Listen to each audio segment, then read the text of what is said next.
दुनिया का आखिरी दिन, एक सवाल सबके मन में, कब और कैसे खत्म होगा ये सब? ये सोचना इंसान शुरू से करता आया है। हर कल्चर और सिविलाइजेशन में दुनिया के अंत के बारे में कई कहानियां और भविष्यवाणियां बनी हैं। इस एक्सप्लोरेशन में हम जानेंगे कि इस्लाम में कयामत के दिन को कैसे देखा जाता है। इस्लाम मानता है कि इस दुनिया का एक अंत है जिसे कयामत कहते हैं। ये कंसेप्ट इस्लाम के अहम सिद्धांतों जैसे डिवाइन जस्टिस और जिंदगी का मकसद से जुड़ा हुआ है। कुरान और हदीस इस दिन और इसके संकेतों का क्लियर डिस्क्रिप्शन देते हैं।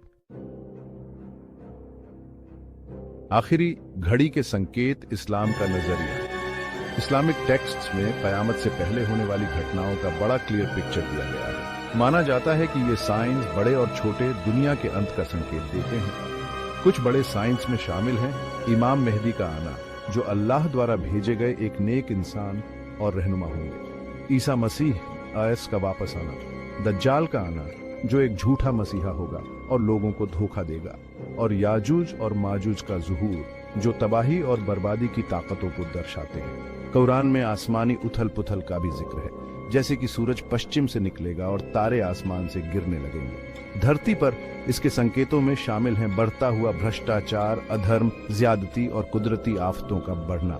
ये डिस्क्रिप्शंस हालांकि सिंबॉलिक हैं और इनके मतलब अलग अलग हो सकते हैं, लेकिन ये यूनिवर्स की नेचर और धरती पर आ रहे इकोलॉजिकल क्राइसिस के बारे में वैज्ञानिक ऑब्जर्वेशन से मेल खाते हैं।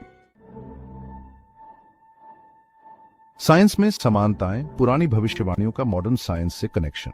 मॉडर्न कॉस्मोलॉजी, जो यूनिवर्स की उत्पत्ति और विकास का अध्ययन है, बताता है कि यूनिवर्स स्थिर नहीं है बल्कि लगातार फैल रहा है। वैज्ञानिकों का मानना है कि ये एक्सपेंशन आखिरकार एक बिग फ्रीज की स्थिति में ले जाएगा, जहां तारे मर जाएंगे, गैलेक्सीज एक दूसरे से दूर हो जाएंगे और यूनिवर्स एक ठंडा, अंधेरा और निर्जीव वॉइड बन जाएगा।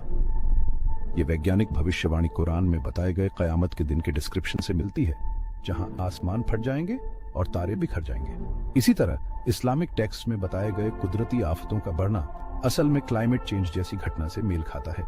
ग्लोबल वार्मिंग की वजह से वैज्ञानिक तेज और ज्यादा बार आने वाले हरिकेन्स, ड्राउट्स, फ्लड्स और वाइल्ड फायर्स जैसी कुदरती आफतों के बारे में चेतावनी दे रहे हैं। हालांकि ये घटनाएं इंसानी एक्शंस का सीधा नतीजा हैं, लेकिन ये कयामत से पहले एनवायरमेंटल डिग्रेडेशन के बारे में की गई भविष्यवाणियों से मेल खाती हैं। ये ध्यान रखना जरूरी है कि धार्मिक टेक्स्ट में इस्तेमाल की जाने वाली भाषा अक्सर सिंबॉलिक और मेटाफोरिकल होती है, जिसका मकसद वैज्ञानिक फैक्ट्स को बताने के बजाय स्पिरिचुअल ट्रूथ्स को समझाना होता है। इसलिए धार्मिक भविष्यवाणियों और वैज्ञानिक डिस्कवरीज के बीच एकदम सटीक कनेक्शन ढूंढना भ्रामक हो सकता है।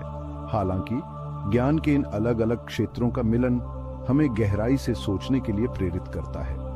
कुरान खुद भी अल्लाह की क्रिएशन को समझने के लिए ऑब्जर्वेशन, कॉन्टेम्पलेशन और ज्ञान की तलाश करने के लिए कहता है। इस मायने में साइंस को एक ऐसा साधन माना जा सकता है जो यूनिवर्स की कॉम्प्लेक्सिटीज और उसे बनाने वाली ताकत की हमारी समझ को और भी बढ़ाता है। धार्मिक भविष्यवाणियों और वैज्ञानिक ऑब्जर्वेशंस के बीच समानताएं हालांकि वैज्ञानिक रूप से कोई प्रूफ नहीं है, लेकिन ये हमें याद दिलाती हैं कि ये दुनिया हमेशा के लिए नहीं है और जिंदगी को एक मीनिंगफुल और एथिकल तरीके से जीना कितना जरूरी है।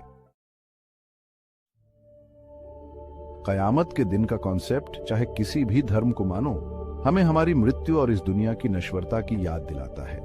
दुनिया के अंत के बारे में सोचना हमें पर्पस, कंपैशन और न्याय के साथ जीने के लिए प्रेरित करता है।